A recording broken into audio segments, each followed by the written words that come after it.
Sanibonani, good evening, goeienaand, Tobela. A warm word of welcome to everybody to this inaugural lecture that we have here tonight. And it's indeed my pleasure to have you all with us here tonight. Let's start the events by welcoming our guests. Professor Sehaam, our Executive Dean, Faculty of Health Sciences.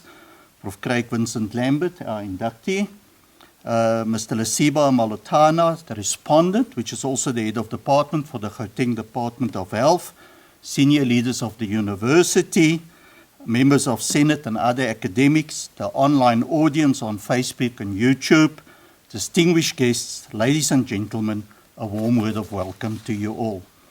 It is indeed a great honor and special privilege for me to welcome you to the Professorial Inaugural Lecture of Craig Vincent-Lambert. As I do so, I wish to express a warm word of welcome to his loved ones, special guests and his colleagues. This is indeed a proud and joyful, yet a landmark moment for all of you, for Craig, and of course for all of us here at UJ, higher education in South Africa and beyond our borders. The Inauguration of Professors is a public ceremony in which newly appointed professors are inducted into office by the Vice-Chancellor functionary, and they deliver their inaugural address. The ceremony has its roots in the medieval university and serves multiple purposes. And I'm just going to highlight two of those purposes. Firstly, it's an expression of welcome and an entry for new professors joining the circle of colleagues who are already professors. And secondly, it provides a platform for the professors to display their expertise in the discipline and showcase their research. We gather to bear witness to the entry of Professor Vincent-Lambert to the illustrious community of scholars at our university. It is a celebration of the contributions to the discipline and ultimately their impact on society. Professors provide the university with its identity, character, academic legitimacy, and integrity. The inaugural lecture is a rite of passage following the confirmation of the appointment of the person as a professor. This evening, we will listen to Professor Vincent-Lambert, and as we say, as the gown goes to town. By this, I mean, ladies and gentlemen, that the power of the inaugural address is when the expertise is showcased beyond the corridors of the university and reverberates within society. It stands out as a moment of pride for the incumbent, the family, fellow scholars, the university, and ultimately society. The German philosopher and diplomat Humboldt referred to a university as a whole community of scholars and students engaged in a common search for truth, while Newman talked about teaching universal knowledge. Recently, university has been viewed as instrumentalist, serving the purpose of the economy or utilitarian in its purpose.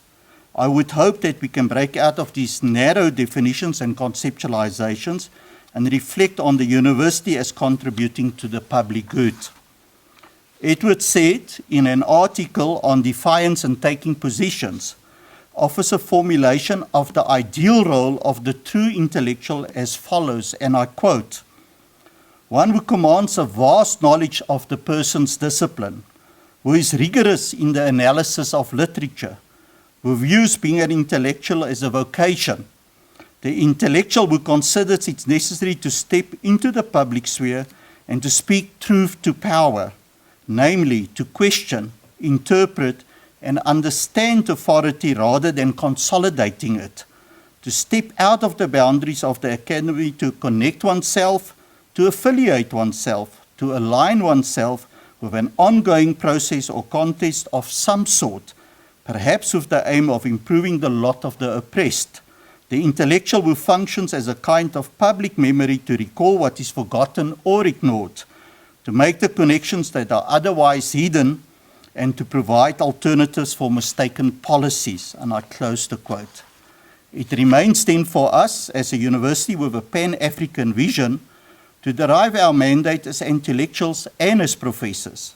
The question arises, how do we embrace the role of a professor as a disruptor while continuing to be a flagship carrier of our disciplines? This evening, we will listen to Professor Vincent-Lambert as one further step in the journey of being a professor. However, Craig, I want to highlight that this is a journey which does not culminate once this lecture has been given. It is a self-reflective pause in the journey of the professor, with a promise of more to enrich our minds and simultaneously contributing to the rich intellectual body of work in the specific discipline.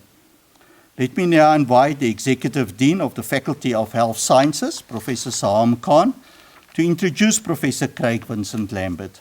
I thank you, Ria Laboga, Siyabonga, baie dankie.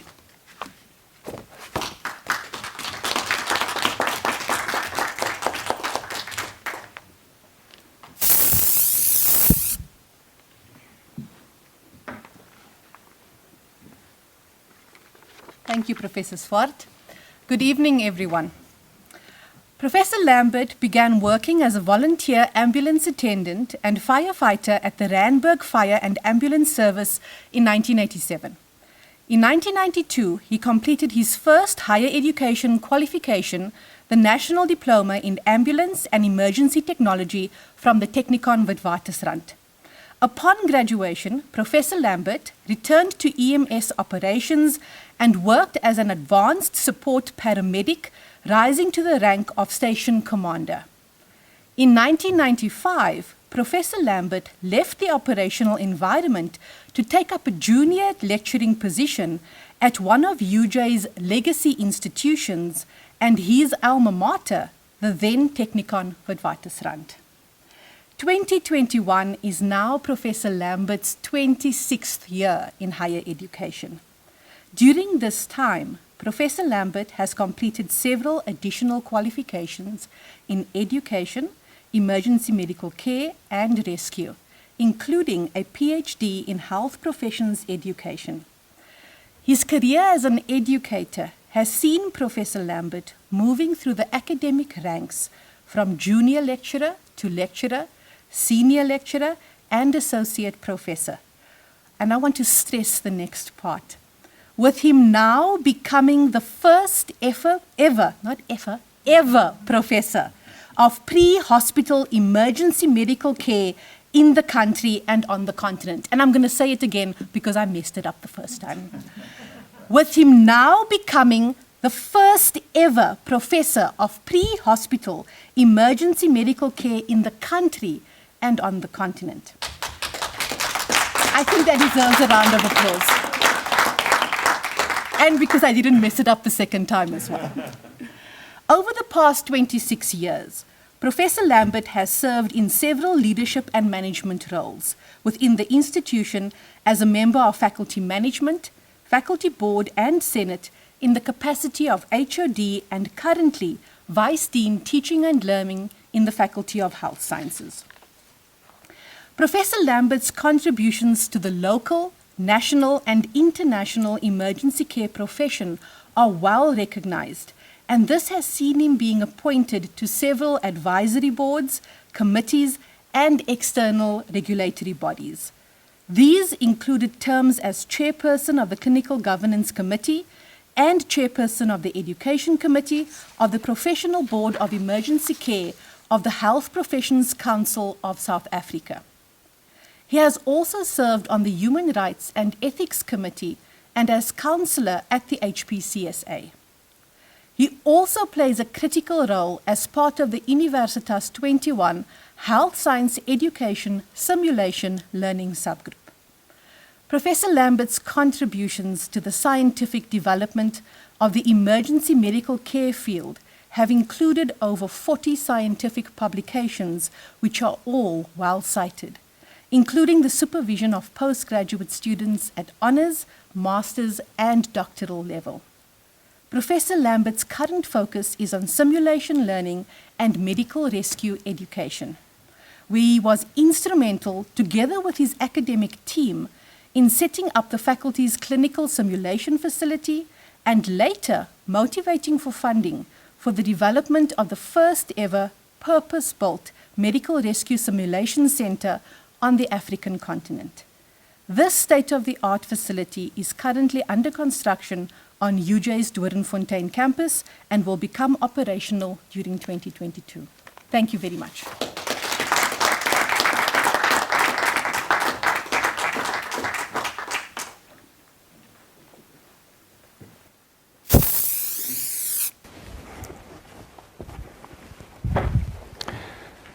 Vice-Chancellor, Executive Dean, Vice-Chancellor, Executive Dean, ladies and gentlemen, before I give my address, I just think it's appropriate for me just to say a quick thank you to two very special groupings. And the first grouping I'd like to thank is my family, my wife especially. She often says I'm married to the profession, but in actual fact I'm married to you. And without the support of a family and a wife who stands by you during those long times that you're away from home, working on the road, writing an article, I don't think I would have got there. So to my family that are here, and my mom and dad and my in-laws, it really is an honor and a privilege to have you share this moment. The second group of people I'd like to thank is my second family, my work family. And Professor Khan, the Executive Dean, was 100% correct when she noted 26 years. It doesn't seem like 26 years to me. And part of the reason it doesn't seem like that is I've had a very fulfilling academic career at TWR and at UJ. And it's very special to me also to have Professor Swart in the ceremony because you've been a mentor to me. So without further ado, I thought about what to do for an inaugural lecture. And I noted that Professor Swart said it's about sharing the scientific developments and breakthroughs. But I thought in some ways for an inaugural lecture, I would like to say something to everyone out there and to my colleagues that's close to my heart. And my respondent who's here as well, Mr Lesiba Malotana, I do thank you for your time that you've given up to be my respondent. The fact that we're both in this venue together, we've walked a long way together, and both of us are emergency care practitioners. And so I think my address will fit in very well with how I feel at the moment. And so without further ado, my address is about the profession and how this profession has evolved in this country. And so the title is The Birth and Growing Pains. And just like anything, a birth has to happen and things have to change. I quite like the first slide because on the bottom you can see how ambulances have changed, starting with a horse-drawn carriage and ending up with this very fancy ambulance. Although we should understand that in many parts of Africa, in fact, getting people to hospital is still not through state-of-the-art ambulances, and very often people are in actual fact carried by their loved ones to hospital. So we should be quite privileged, and we should recognize South Africa for its wonderful achievement as being one of the leading African countries on our continent in terms of EMS. The top of the slide, if I could take you back, is something I thought was quite humorous. It shows a picture of people evolving, and eventually, if you look at the posture more than the actual figures, you'll notice that we've grown, and eventually we crouched up over a computer. And I wondered when I put that slide if that's not where all professors eventually end up hunched over a computer doing emails. The word rise, it implies a movement. And if we think of how something rises, do we rise from being that rescuer and that paramedic climbing out of a helicopter? That was for me one of the most amazing things in my life, the first time I ever flew on a helicopter. And it was so exciting, in fact, that I really had to focus on treating the patient. But do we change, and do we end up maybe rising from this to this? Is that the professor thinking back to the days that he was on the helicopter? Here's a slide I think that tells an interesting story. On the left, you would just see the bars. Internationally, medicine, which is the blue one, nursing is the red one, and emergency medical care or emergency care, EMS, is the green one. Internationally, you can see that how many years of formal higher education qualifications have been around, and it's well over 200 years, and you can see them going down. And you'll notice that the main message of the slide is that emergency medical care is a young profession compared to nursing and medicine and many others. So I thought in my talk I'll try and look at how EMS was born in South Africa. And so if you take a look if we were in the infancy age, how does a profession become a profession, and at what stage does a profession exist? And that's a very interesting debate. A child obviously exists the moment it's born. And this little chap in the picture looks, he's not just newly born, but he looks fairly shocked, and I think the profession was quite shocked itself. So before we had registration as professionals, could we really be a true profession? And I would argue no. So we started off with some vocational first aid training, and we had a lot of short courses, and these courses were presented at fire departments, provincial training colleges. But often, and this is the interesting thing, in the 1960s to 80s, often ambulances weren't actually crewed by permanent emergency care paramedics. They were crewed by traffic officers, firefighters, policemen sometimes in certain areas, and volunteers. And their primary function was to put out a fire, but they were also working on an ambulance. And at that time, there was a great emphasis on following protocol. There were set protocols, and you followed those protocols when it came to your patient care. Then things moved on, and I'd like to think of this maybe as an early childhood phase. And if you take a look, you would see that the 1980 to 1990 decade, we had excellent technicians coming out. And a technician is someone who has really good skills and can do procedures very well. And these technicians came out of the high-end programs, which was a critical care assistant program, and national diplomas offered at Technikon. And I can say that as a graduate from those programs, and I think Mr. Malotana would also attest to this, we really did have a very excellent technical skill set. And we were young and enthusiastic. We thought we were going to solve the problems of the world.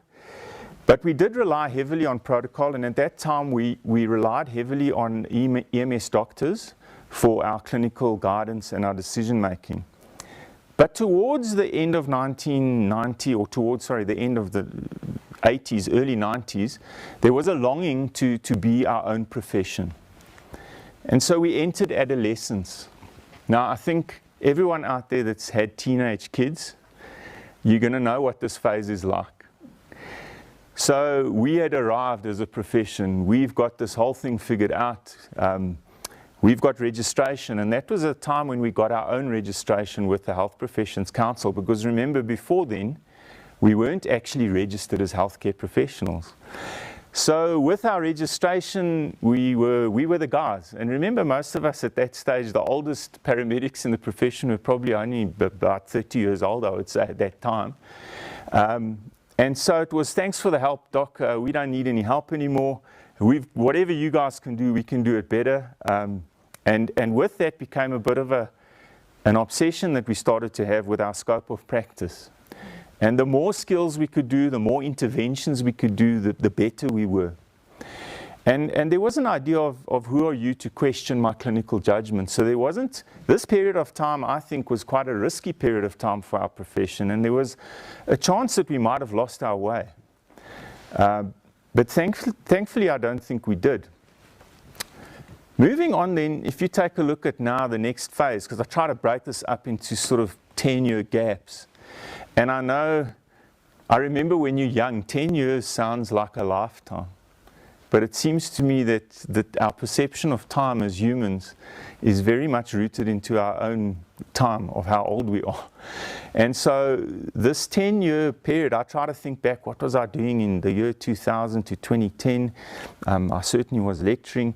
But I think the profession started to achieve a young adulthood phase. And we started to say, maybe there is a little bit more to our profession than driving around with dark glasses and a fast response car and lights and sirens and flying in there. Maybe there's a little bit more to it. We were starting to show the signs of some maturity. And I think a few people in our profession, and luckily I've worked with one of those people, Professor Stein, started to ask some important questions. Where is the scientific evidence for what we do?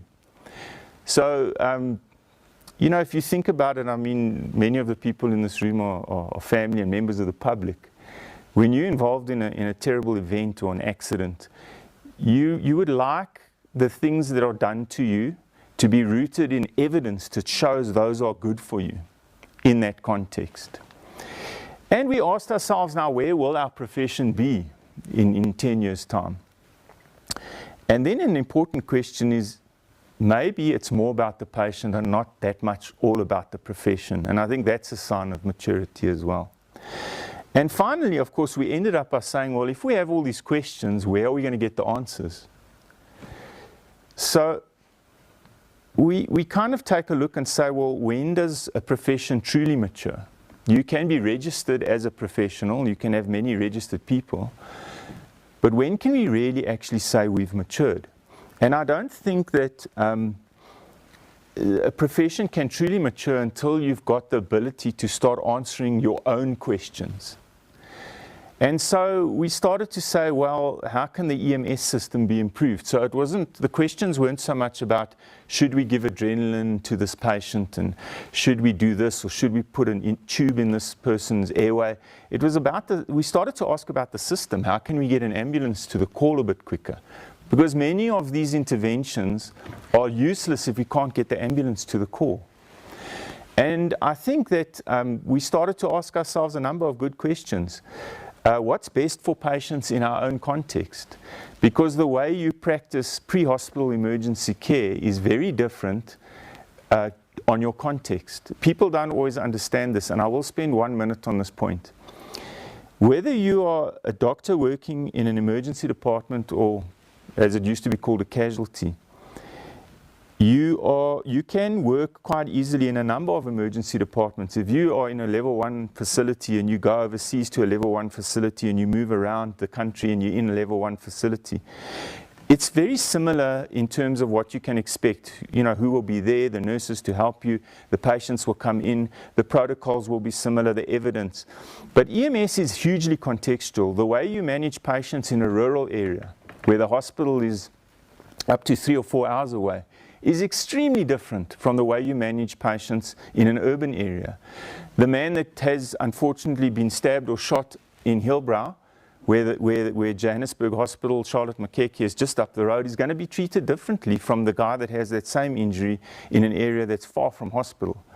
And I think that's quite important. It's an important message for our profession, is that the way we work needs to be matched to the context we find ourselves in, and the decisions we make must be in the patient's interest.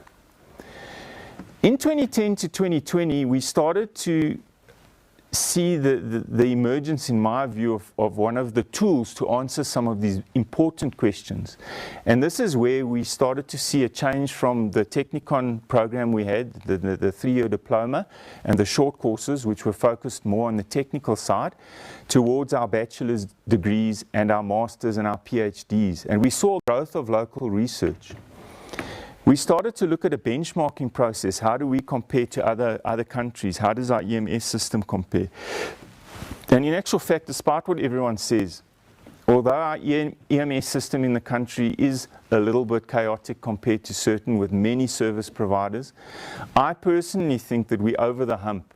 And when I did a talk recently for some students from the UK, they were amazed to see some of the things that we have at our disposal and at what we do.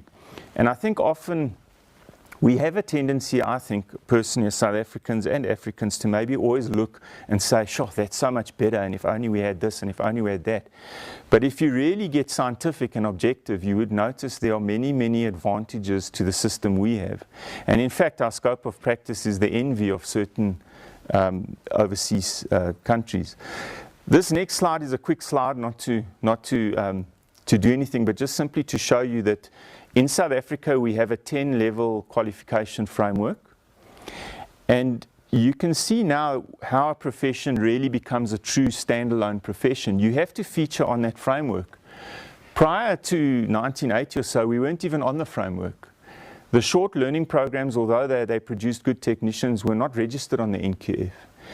Today, I'm very proud to say we stand, and you can see that we have qualifications on level 10, level 9, level 8, and level 6. And that stands alongside medicine, it stands alongside nursing, and I think that's something we can all be proud of. No single person takes responsibility for that. That's a collective professional innovation. It's driven by the profession. I want to just show this slide, which just shows you how we are still in an infant stage. The Health Professions Council have registers. So on the basic register, you can see there's about 43,500 people at the moment. Now you might say, that's a lot. But on the basic register, those people are very valuable people for EMS. They serve a wonderful role and they do great work. But on the basic register, most of those people haven't had the fortune of having higher education qualifications. Most of those people, in fact, have a 4-week course. So after 4 weeks of training, short course, they were able to register. And they're working on ambulances, and some of them are excellent at the work they do. The intermediate register, you can see there's getting less and less people as we go down. Those are people that have done the basic course but have gone on to an intermediate level, also a short course. And then we have an advanced register where we would see our paramedics on that register. The final one that I've highlighted in yellow is actually about the emergency care practitioner register, and this is obviously the bachelor degree students would graduate and register there as emergency care practitioners. And this is quite interesting, is that 731 entries. That's not even 1,000 people. Not even 1,000. With a population of 55 million, that's just simply not good enough. What's also not good enough is a lot of them are working outside of the country, and I'm not judging those people. They're probably on YouTube, they may be listening. However, we do have to have a way of trying to get people to come home or stay home, and that's a lecture for a different day. So where do we go to from here? Well, I think there's a divide developed in the profession to an extent between the idea of what the profession is, and maybe one of the things we should try to do as a profession is get everyone on the same page, which is not that easy when you have a profession that has so many different cadres of practitioner, so many different levels. But I think there's work to do there to try to get us all excited about the profession and not worry so much about what level we are. The next slide really is just some focus areas, and this is my final slide. These are focus areas that I've thought about, that I think that there's 7 things. I noted that many strategic plans say there can only be 5 strategies, but I think there's 7 things. And, of these 7 things, I may not speak to all of them, but I think that if these 7 things can be done, in my opinion, I think the profession would move to that next level. The first thing I think we need to do is to standardize and modernize EMS in our country.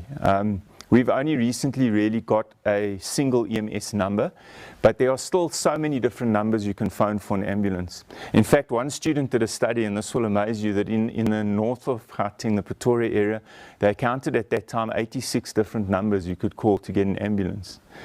That's probably because there are very many different ambulance services, but I think that we need to try and get more standardization, and I know that government have done some good work with regulations that have recently been promulgated, and I think we're starting to see the hint of a standardized system. But not only just for our urban metros, for the country.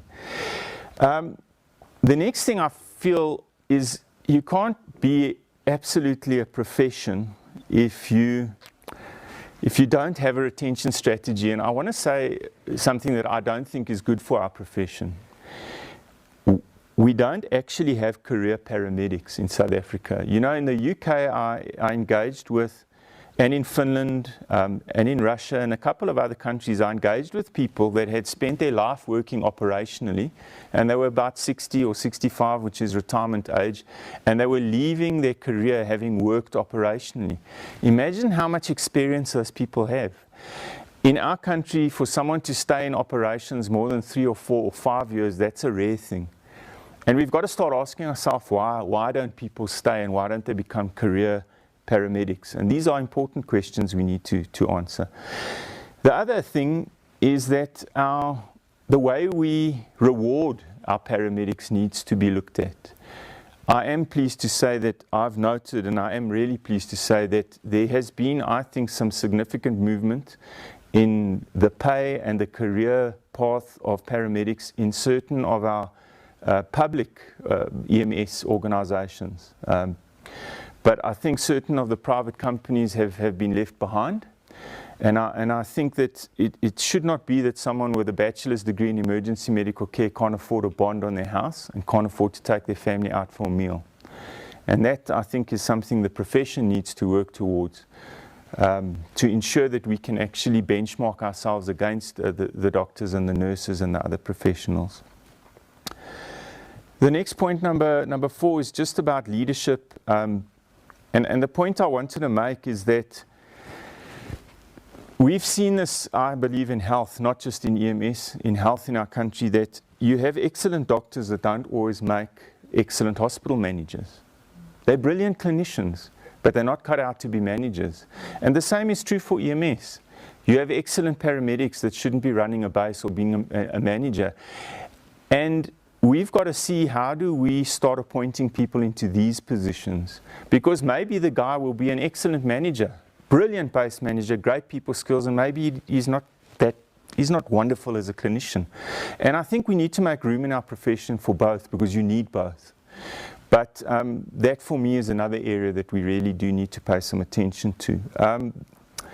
The fifth thing is just to focus on auditing, monitoring. I do believe that EMS, with so many providers, the public are to an extent exposed to very different levels of care.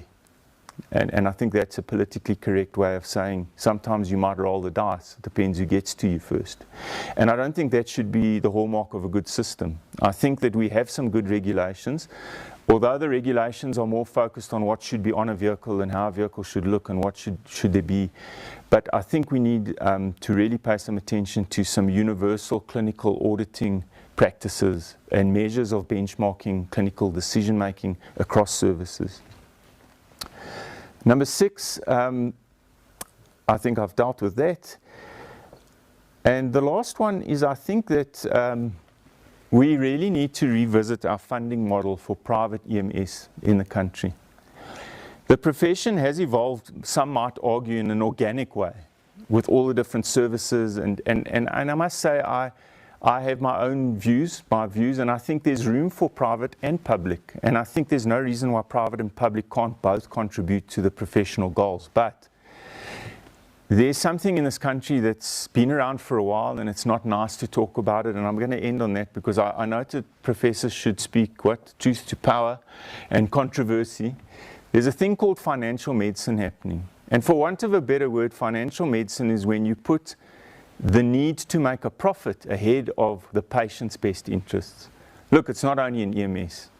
The cost of private healthcare in this country is much more than in many other countries, many developed countries. And as a society, we need to start playing the game a little bit better. The financial medicine is a cause of a bad funding model.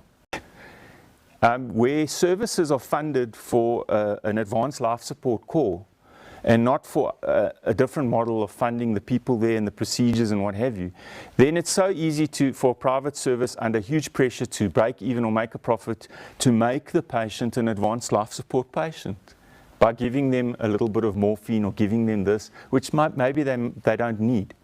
Look, it probably won't harm them, but certainly they may not need it. And so my last slide, which is close to my heart, and I am busy supervising a study on that, is to try to see why financial medicine happens in EMS in this country, and then to see if we can have ways of mitigating it. But I thank you for your attention. I have one more slide. They also say that professors are a little bit absent-minded. So I hope there's not one more after this, because then it'll get ridiculous. But I do have one more slide. This is a few sayings that I like. The first is, don't throw the baby out with the bathwater. And I think that we had a history of short course training. And I was a product of short courses. I did basic ambulance course. I did the critical care assistant course. We were technically really, really good. And we should not, and I caution the academics and the universities, we should not sacrifice deep thinking and all of the academia by not still sticking to our roots, which is technical proficiency. So we do need to recognize the fact that it's a balance between producing someone that can reason and think clinically with someone that can actually get the tube in the right place. The second thing is, we need to value people, not just their qualifications. You know, I will tell you one story. I like to tell stories of when I was. But you know, when I first qualified as a paramedic, my very first call that I did on my own was someone was assaulted and they were stabbed in their chest. And you know, when you're a student, there's always the instructor there. It's actually stressful, but lekker in a way. It's nice, because if you're really going off the rails, you know this guy's going to come in and say, okay, thanks for that, Mr. Lambert, we've seen enough of that for now. Let's help the patient. But now you're on your own. So my first call, I go, and the person that helped me in that call and got me out of the trouble I was getting into was an intermediate and a basic ambulance attendant. 10 years of experience in the fire department, and they saw how big my eyes were. And I think we've just got to remember that it's not the qualification that treats a person. I've never seen a title jump off a wall or a qualification and help anyone. Never. It's people. And so we need to spend a little bit less time worrying about whether you're an ECP or an ECA, and in EMS the names and the acronyms are endless. We're just people going to help another person. If we can get a little bit more of that thinking into the profession, I think that will be great. And then, it is the last one. It is. I was just checking, I had to be sure. The last one is just, I think, if we start, and this isn't meant to try to sound corny or I don't know what the word is, maybe it's pie in the sky. But I think if we start to look at what's best for the community and the patient, all the other things I've mentioned will actually start to fall into place. If we put the patient first, that contextualizes our decisions. So when we make a decision as a profession or as a regulator or as, dare I say it, the head of Gauteng Health, it's about believing in your heart that the decision you're making is going to be good for people, good for the patient. Sometimes we're going to get it wrong, and sometimes we'll get it right. I think we'll get it right more than wrong because we have evolved. We've got the research. We've got the profession. I thank you all. Thank you for listening.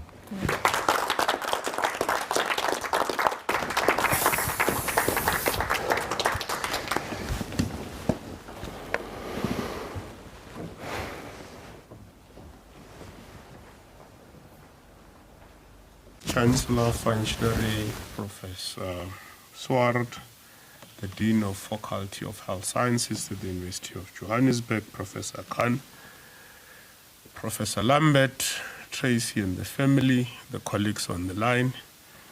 That's the only formal part of the speech, so at least I got that out of the way, and I got it right the first time. That's actually the most stressful part of this.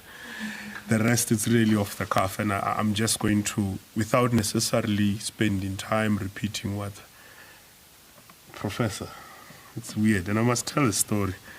But I must just say at the outset, it's indeed a proud moment. When I got a call 3 weeks ago to say, please come and be a respondent. And I asked myself a lot of questions. Who am I? Just an ambulance guy working in government. I'm not academia. There's no prefix before my name.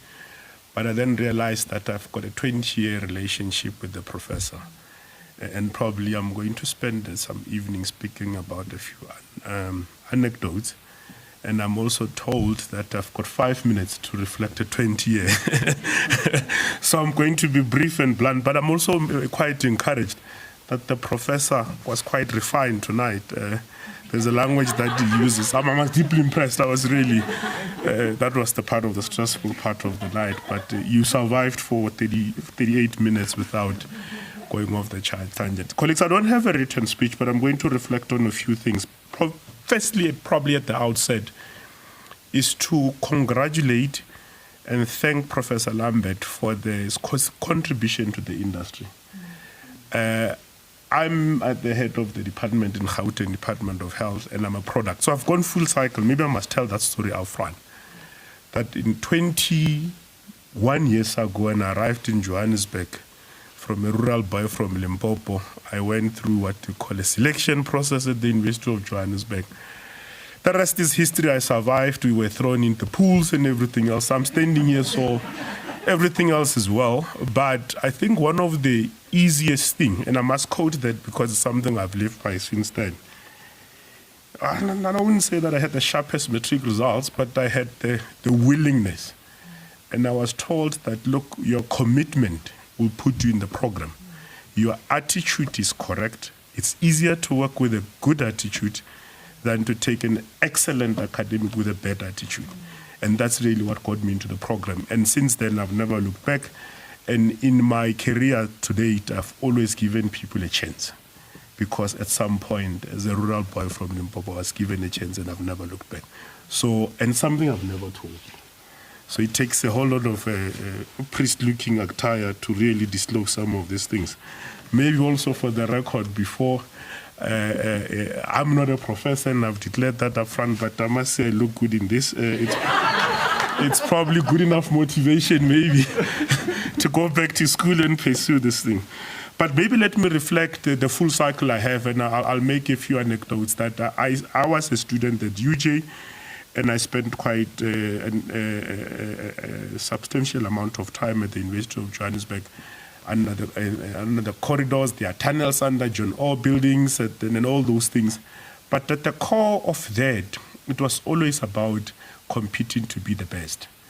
Be the best in the industry, but always at odd material times doing the best for the profession.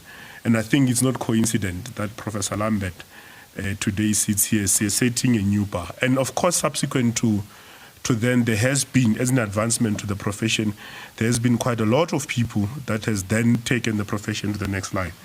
And venturing into the academia, it's a serious responsibility, and I'm going to reflect on probably wearing a government hat.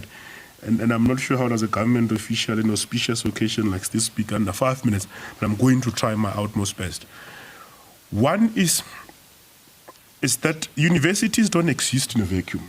They exist, one, of course, to harness young minds, but equally so to solve societal problems. And one of the biggest things the University of Johannesburg has been able to do is the contribution in the Gauteng Department of Health and the Gauteng citizens. One, in terms of determining the research agenda, working with the profession, and of course working with the department. So the research is not purely just for willy-nilly, let's get the paper.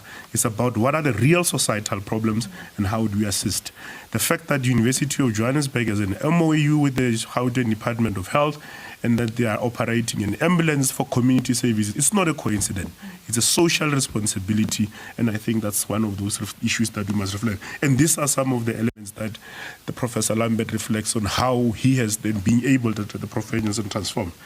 I spent a good 5 years with the professor at the Health Profession Council, and part of the second part of his lecture about the development of the profession from moving to short courses to what is now formalized training, that some of us could have master's degrees. It's part of that journey that was not the easiest, and he's very humble. Maybe let me just quote a few things. At some point, when there was a major transformation in the industry, he was called Dr. Death.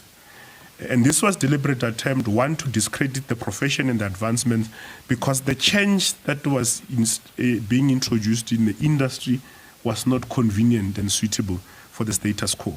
So at all material times, the university must challenge status quo. Otherwise, the universities don't have a reason to exist. We might as well go and do what we've been doing, because therefore science doesn't assist us. So in the profession, of course, one of the things when I served with him at the major part of the transformation of the education system is that we've been able to end enemies. And I quote just Stephen Jobs, those were the difficult decisions we had to make, especially at the last term where I was as the chairperson of the board, when we had to complete the issues that relates to the short course and the ending, was that you had to decide what is best for the industry at the expenses of losing friends and families, including creating enemies. I've had death threats as a chairperson of the board at some point. But you had to make a call. Do I conform, or do I really let history judge us? And these are the contributions that tonight we sit here as Professor Lambert. And of course, you either were supposed to be a manager or be popular and sell ice cream. And I think you chose That's why probably there are fewer people in the room. So having said that, maybe to us, so given that I don't have the luxury of time, I'll reflect on what is probably government expectations of the university, the Faculty of Health Sciences, and what can we do more as a collective. We need to produce critical thinkers, and that's the attempt that the university is doing, and it's something the university on an ongoing basis is doing. But we must also produce health professionals that are part of a multi-sectoral team. I think we've proven that we can play around with a few things, we can break things, and I think probably with age, it's no longer as exciting as it used to be, because the recovery takes a bit longer now. But the population that we need to serve needs to determine. Part of the complex issues about university management is that your output is influence the funding. And if you are not solving societal problem, it becomes very difficult at the policy level to continue to do. But maybe towards the closing, given that I have limited time and I can see the signals, I have over time observed, over the 20 years I've observed the university, one being part of it. I served for some time when I had time on advisory council, of course, being a board or part of the board members will, of course, accredit and review the programs. One of the issues that I've been privileged to see, including the professor, how he became aware of the society he lives in and how over time he became sensitive to the environment, and how the faculty has been able to transform, how the student cohort has been able to transform, and because those are what that contributes to the sustainability of the program, because the program and the student population must reflect the society. And I must say, sitting in the outside and observing that has been one of the most commendable things, and I have the duty and responsibility as I sit in government to motivate and advance why we should try and see how we assist the University of Johannesburg in its health science faculty, both at my role as an head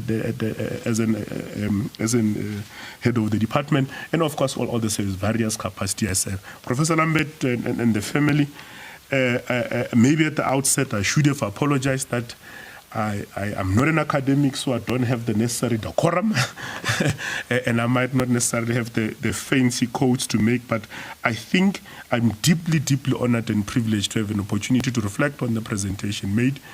I can agree with the content, at least, and I saw some references, so in terms of the academic progression, so there is progress going, and I think the professorship, when I was a student, that was not necessarily a requirement, so...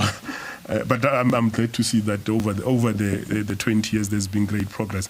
It's indeed a present honor and a privilege for me to have been able to reflect on the presentation, its content, the role of the university in the industry, and the efforts that the Professor Lambert and his contribution to the industry is commendable. I wish you all the best. It's not the end. I think you've created expectations. Where I sit now as a head of the department, I would want to find out how is the university helping solving the Gauteng citizen societal problem. So the burden is bigger, and this must be informed by science, and of course data must be the key role in this. Having said that, of course you must still be a sustainable university. You must still, of course, therefore produce globally competitive students that are sitting across all over the world. And one of the most recognized things that if you go on any of the social media now across the globes, you find your own students. And as a product, I'm always deeply humbled by that. Congratulations, well done, Prof. I don't have much. Prof, you've also been there across, and as a mentor of the Prof, why hopefully one day I'll come back to academia and complete the courses, since the gown feels quite comfy, I must say. Thank you so much, and thanks for the invite. Thank you.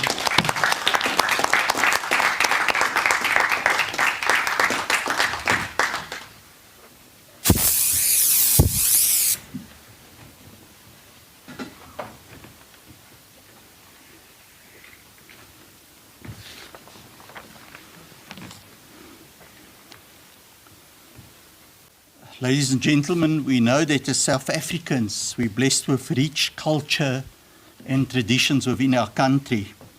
And one of those issues is to recognize wise people within society, irrespective of which the cultural grouping is that we represent. For argument's sake, in our Xhosa community, we've got a system where when somebody is recognized as a wise person, they hand the person a blanket, the ingubo. And that will differentiate that individual from others in society, saying that you're a wise person because of X, Y, and Z, and the associated recognition comes with that. What we do in academia, and probably because of our colonized history as well, we've got this beautiful gown and cap, what we call the gown and cap. And that as our professorial incumbent has delivered his address, his inaugural address, we recognize the knowledge that's been transferred to us by allowing the Dean to robe Professor Vincent-Lambert, denoting his professorship and that it is formally assumed. I call now on the Dean to robe Professor Lambert accordingly.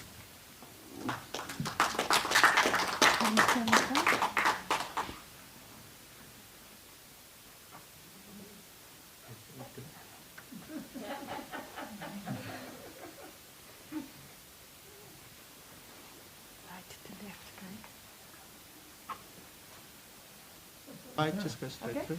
Yeah, go straight through. There you go. Okay. Can I put on the hat for you, please? Not a hat.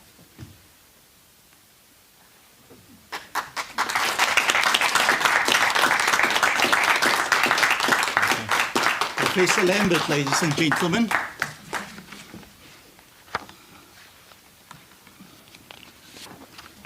Yeah.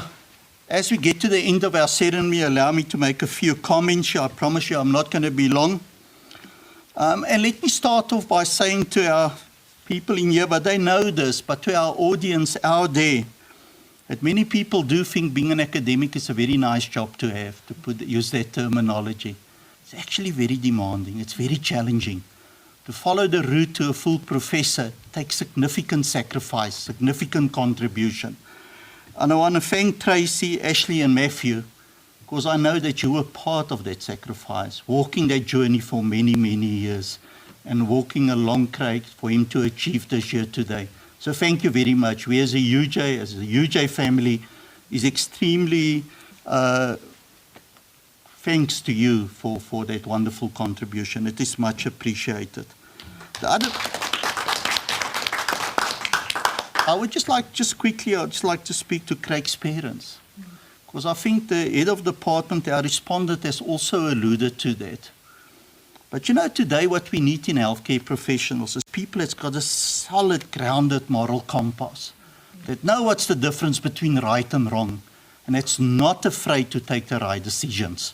Sometimes against critical thinking, sometimes against other issues such as financial rewards. And I thank you as parents for giving us Craig, because in all my years working with Craig, I need to highlight that he's always practiced his principles. What's right is right. I will raise my voice when things are wrong, whether it's a principal decision or whether it's somebody that's not treated right or whether we're unfair towards a student. And that's such an important aspect, not just for us here, but in the broader South African society that we really need to get back on track with. Also, Tracy's parents for the support over the number of years. I mean, I say this tongue in cheek. I think you've really got to be very, very deserving in-laws to settle with him for so many years, but I really just want to highlight that as well. But everybody else had played a role in Craig's career trajectory. The colleagues, family members, friends, the colleagues from province, everywhere, international colleagues. I know the recognition he has, as the Dean has alluded to earlier, because I shared many of those platforms with him. So really, many thanks for that. Mr. Malotana, thank you for being our respondent and for the critical points you've highlighted for us. And we will take you up on that challenge. We do understand our role as a university to be a disruptor in a changing society. And that's why we are the leading agent in the fourth industrial revolution. Because there's no doubt in our mind that 4IR will not just only change the way we do things, but it will definitely add to the value and quality of healthcare in this country. And our simulation laboratories, the new facility we're adding, is testament to that we don't just talk about it, but that we actively contribute to those issues. And Professor Khan, as Executive Dean of the Faculty of Health Sciences, Thank you very much for creating an environment where academics can flourish. We know that there's a number of inaugurals that's happening within your faculty later on as well, but creating that environment for people to be able to achieve this prestigious allocate of being a full professor in the University of Johannesburg. Let me also then thank everybody, not the colleagues only in the room, the family members, but everybody that joined us on other platforms. We really appreciated that you joined us. Please look out for our other events. It's important that you do join us. Share these wonderful occasions with us. Thank you very much. Please stay safe and take care. Thank you for attending with us. Take care, ladies and gentlemen. Thank you.